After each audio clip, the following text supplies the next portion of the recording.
Iggy's Wrecking Balls is a video game that was developed for the N64 by Iguana Entertainment and published by Acclaim in August 1998. Acclaim, a publisher in the late 90s, known for games such as Mortal Kombat 2,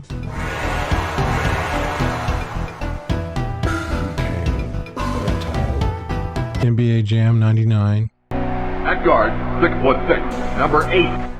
Burnout Point of Impact, and Vex. Do you guys remember the hype around Vex?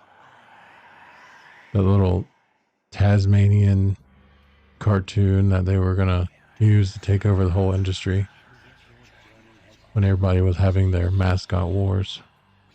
That was a good memory.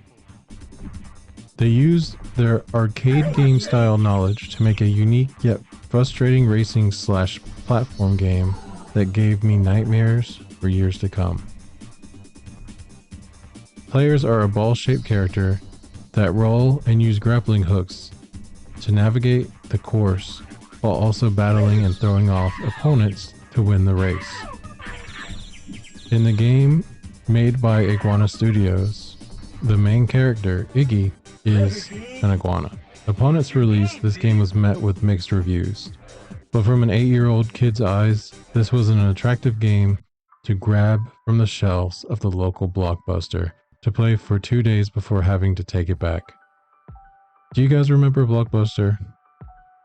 It was an endless wonderland to go check out the latest games and try them out so you didn't have to pressure your parents into spending $50 on the game. Smell of popcorn and must fills the air as you walk in. Anyway, there was mixed reviews from critics because its repetitive soundtrack and bland courses. Given that most of these games developed under this branding were arcade style games meant to eat up your quarters, it would make sense that it was hard for them to pull away from this style of game to develop a truly unique platform racing game. But you would think they would know how to build an imaginative landscape of locations and world building, but you'd be wrong. These platform racing levels are lackluster at best, and the textures and polygons adds almost nothing to the experience or gameplay, which transitions into the character models.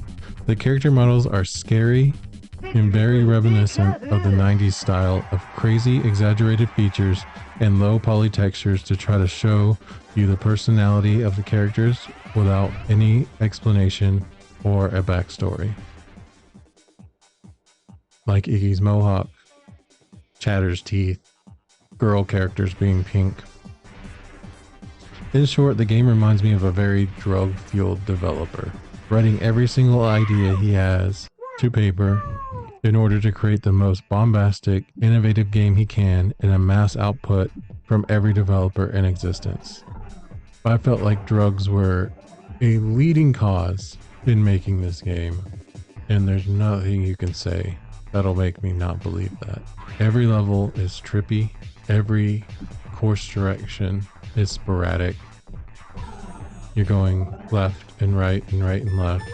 Apart from all the shortcomings that this game has, you do have to give it to the developers of this game for their ingenuity in creating a truly unique game like most games made in the late 90s. This game wasn't only trying to just be a game, it was also trying to be an experience. But put up against Mario Karts, Burnouts, Gran Turismo, and any other platformer in the industry, the ingenuity really sets the game apart, but in the end falls flat and is very forgettable. My final thoughts on the game.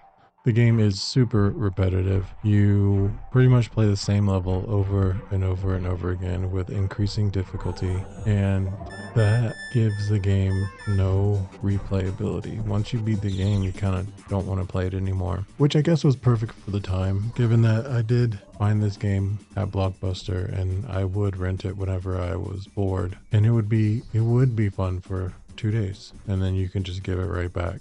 I don't recommend buying this game. It definitely is a product of its time where you can just pick up and throw away a game. Other than that, The music is super repetitive. It plays maybe about 5 seconds of a song and then repeats it over and over and over and over again. Each theme track has its own 4 chords, and anything other than that, it's just the same thing over and over and over again. What are your thoughts on this game? Did you ever play this game in your childhood? If so, let me know below.